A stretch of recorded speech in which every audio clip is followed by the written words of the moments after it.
Hello viewers, আজ আমি class 7-এর ইংলিশের lesson 1 the book of nature যে তোমার পড়া রয়েছে সেই পড়া তোমাদের কাছে ভালো করে পড়িয়ে দেবো এবং বুঝিয়ে দেবো। ঠিক আছে?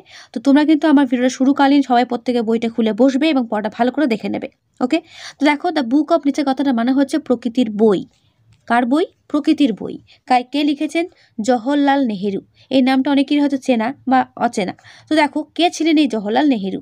পণ্ডিত Jawaharlal Nehru was a great freedom fighter. তিনি একজন স্বাধীনতা যোদ্ধা ছিলেন। And the first prime minister of independent India, মানে স্বাধীন ভারতের প্রথম প্রধানমন্ত্রী কিন্তু তিনি ছিলেন। He was a very good writer as well. তিনি খুব ভালো লেখক ছিলেন। The Discovery of India, Glimpses of World History and Autobiography are some of his noted work. এই তিনটা হচ্ছে তার অনেকগুলো উল্লেখযোগ্য লেখার মধ্যে অন্যতম। During the late 1920s he wrote a series of letters to his young daughter Indira. মানে 1920 সালে 1920 সালের মধ্যে তিনি এই সময়ের মধ্যে তার মেয়েকে অনেক চিঠি লিখেছিলেন। টু শেয়ার হিজ আইডিয়াস, তার আইডিয়া শেয়ার করার জন্য। থটস, মনের ভাবনা, অ্যান্ড নলেজ, জ্ঞান, তার মেয়ের সঙ্গে শেয়ার করার জন্য অনেক চিঠি তিনি লিখেছিলেন। This letters were later compile into a book title letters from a father to his daughter. মানে বাবা থেকে মেয়েকে যে চিঠি, এইটার মধ্যেই এই লেটারগুলো কালেকশন করা ছিল, মানে একসঙ্গে নেওয়া ছিল। The present text is an except from the book. আজকে যে আমরা যেটা পড়বো সেটা কিন্তু এইখান থেকেই নেওয়া হয়েছে এক টুকরো। ঠিক আছে? বোঝা গেল? তাহলে জওহরলাল নেহরু কে ছিল বুঝতেই পারছো। আর আজকে যে গল্প তোমরা পড়বে দ্য বুক অফ নেচার, এখানে কি বলা আছে না, এই ব্যক্তি অর্থাৎ জওহরলাল নেহরু তার মেয়েকে চিঠি লিখেছেন এবং সেই চিঠিতে তার আইডিয়া, নলেজ এগুলো তিনি শেয়ার করেছেন। থটস, মানে মনের যে সমস্ত তিনি ভাবেন সবই তার মেয়েকে আর কি শেয়ার করেছেন। তাহলে এখান থেকে বুঝতে পারছো নিশ্চয়ই মেয়ে ওনার কাছে থাকে না, দূরে কোথাও থাকে, সেই জন্য তো চিঠি লিখছে। তো দেখো, পড়তে পড়তে সেটা বুঝতে পারবো। আজকে ইউনিট 1 পড়বো, নেক্সট ভিডিওতে আমরা ইউনিট 2 পড়বো। ঠিক আছে? তো দেখো, হোয়েন ইউ অ্যান্ড আই, এখানে ইউ বলতে ডটার অর্থাৎ জওহরলাল নেহরুর যে মেয়ে তার কথা বলছে, অ্যান্ড আই হচ্ছে তিনি নিজেই। বলছে when you and I are together you often ask me question about many things.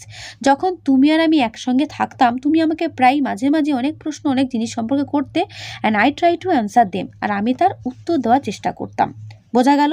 বুঝতে পারছো লাইন বাই লাইন মানেগুলো? দেখো, যদি বুঝতে না পারো আমাকে কিন্তু কমেন্টে জানাবে। ওকে? দেখো, now that you are at Mussoorie, এখন তুমি মিশরিতে আছো, and I am in Allahabad. এখান থেকে কিন্তু প্রশ্ন আসে। তোমাদের একটা কথা বলে রাখি, তোমাদের 5 to ক্লাস 10 এই পর্যন্ত তোমাদের কিন্তু প্যাসেজ তুলে দেবে টেক্সট বই থেকেই, সেখান থেকে তোমাদের দেখে দেখে উত্তর করতে হবে, যাকে বলা হয় ইংলিশে সিন।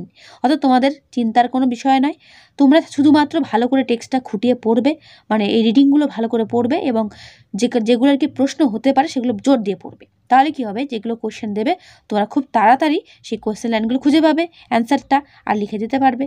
ঠিক আছে? তো দেখো, now that you are at Mussoorie, এখন তুমি কোথায় আছো? তুমি বলতে এখানে ইউ মানে লেখকের মেয়ে, সে কোথায় আছে? মুসৌরিতে। And I am in Allahabad, আর লেখক কোথায় আছেন? এলাহাবাদে।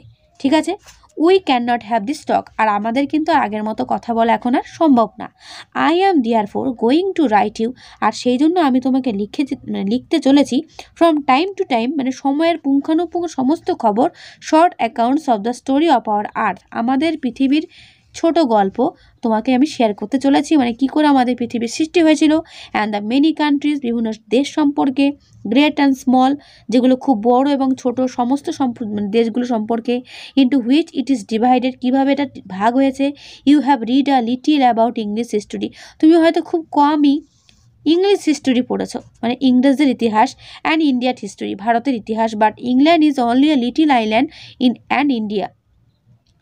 বলছে but England is only a little island and India though a big country, England যদিও একটা ছোট দ্বীপ কিন্তু ভারত যদিও একটা বড় দেশ।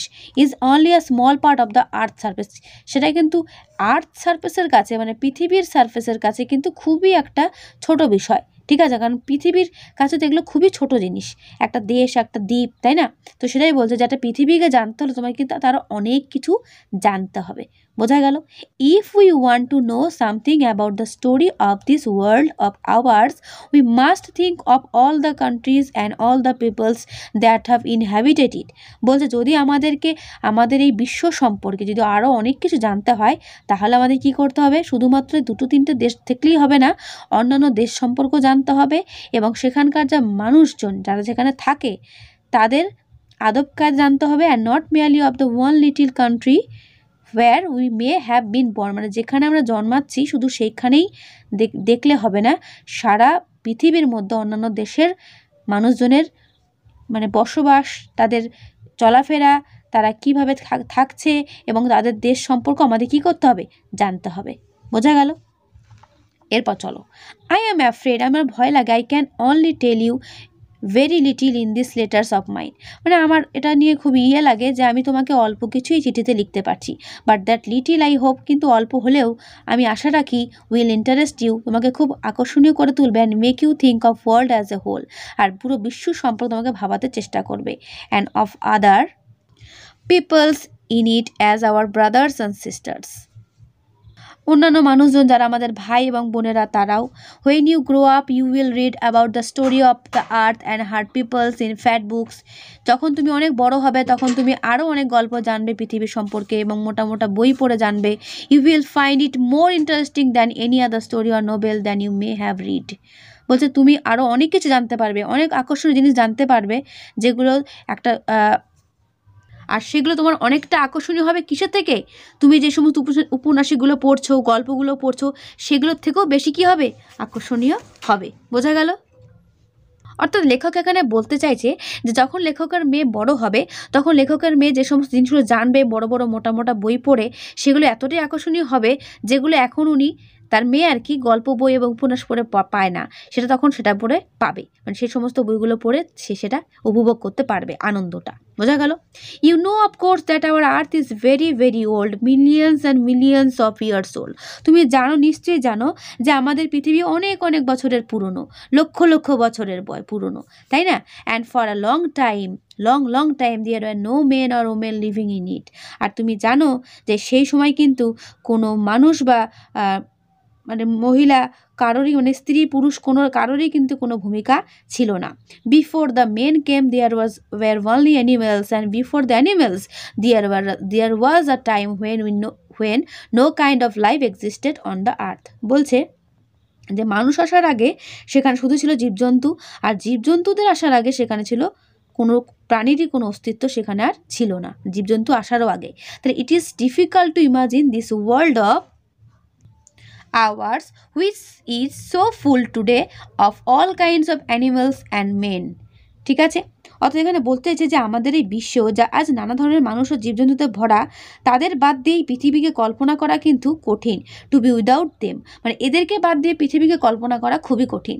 But scientist and those who have studied and thought a great deal about this matters tell us that there was a time when the earth was too hot for any living being to live on it, বলছে কিন্তু বিজ্ঞানীরা আর যারা এসব ব্যাপার নিয়ে বিস্তর পড়াশোনা করেছেন বা চিন্তা ভাবনা করেছেন, তারা বলেছেন যে একটা সময় পৃথিবীতে এত গরম ছিল যে সেখানে কোনো প্রাণের পক্ষে মানে কোনো প্রাণীরই বাঁচা কিন্তু সম্ভব ছিল না।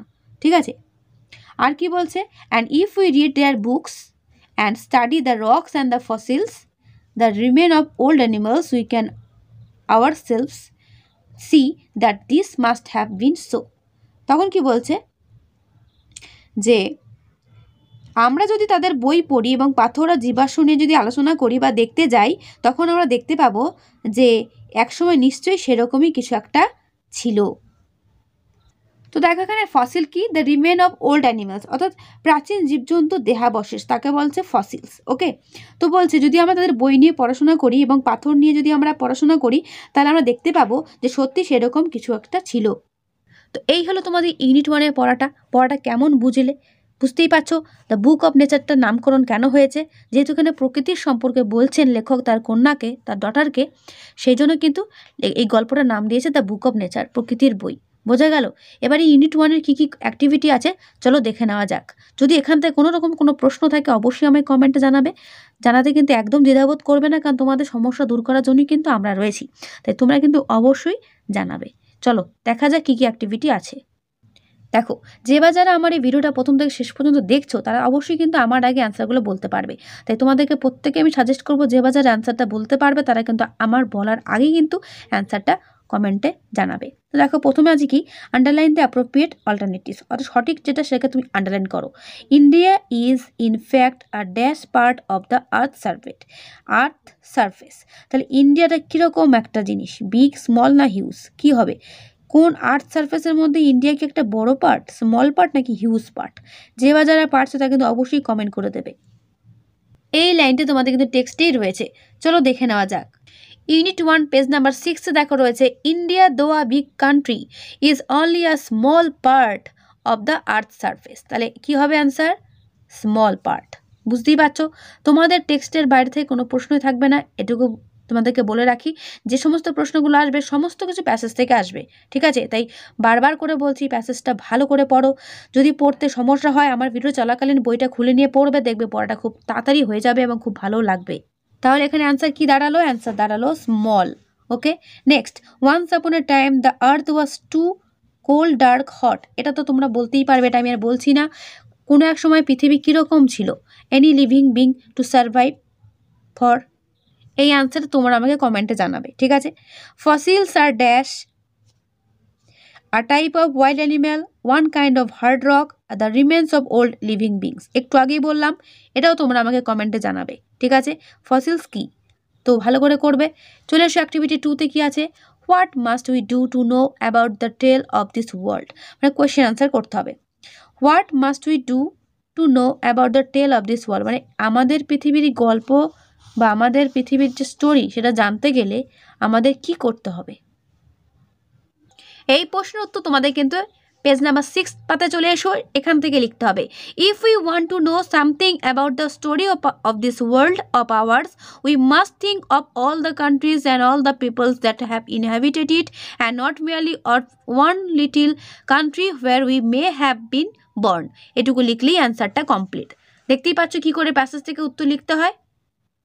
নেক্সট প্রশ্ন, how old is our earth, আমাদের পৃথিবী কত বছরের পুরনো? পেজ নাম্বার 7 দেখা রয়েছে, our earth is very very old, millions and millions of years old, ঠিক আছে?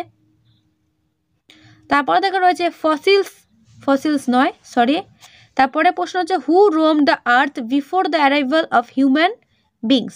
হিউম্যান বিংস আসার আগে কারা ছিল পৃথিবীতে? ব্র্যাকেট দেওয়া লাইন পর্যন্ত আমাদের অ্যান্সার লিখতে হবে। বলছে, before the men came there were only animals and before the animals there was the time when no kind of life existed on the earth। বোঝা গেল? তো এই হলো তোমাদের অ্যাক্টিভিটি 1 এবং অ্যাক্টিভিটি 2 এর কোয়েশ্চেন আনসার। কেমন বুঝলে? অ্যাক্টিভিটি 3 তে কি আছে, ফিল ইন দ্য ব্ল্যাঙ্কস, এটা তোমরা নিজেরা করবে। তারপর রয়েছে অ্যাক্টিভিটি 4, মেক মিনিংফুল সেন্স, অর্থাৎ বাক্য রচনা। যেরকম বাংলায় শব্দ দিয়ে বাক্য রচনা করতে দেয় সেরকম ইংলিশে এটা বাক্য রচনা করতে হবে, ঠিক আছে? অ্যাক্টিভিটি 3 একটা মজার জিনিস বলে দিই, এখানে যে আর কি ওয়ার্ডটা বসবে তার ফার্স্ট লেটারটা এখানে দেওয়া আছে হিন্টস হিসেবে, এইচ দিয়ে একটা শব্দ বসবে। এখানে যে শব্দটা বসবে তার ফার্স্ট লেটার হবে সি দিয়ে, এখানে যে শব্দটা বসবে তার ফার্স্ট লেটার হবে জি দিয়ে। তো এইগুলো কিন্তু মাথায় রেখো, ঠিক আছে? প্রথমটা বলছে, as a subject dash is quite interesting.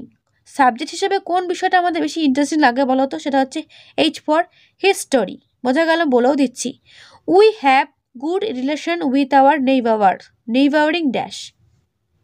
তো উত্তর কী হবে? কান্ট্রি, ঠিক আছে? Plants needs air water and sunlight to grow. G for কী হবে এখানে? গ্রো।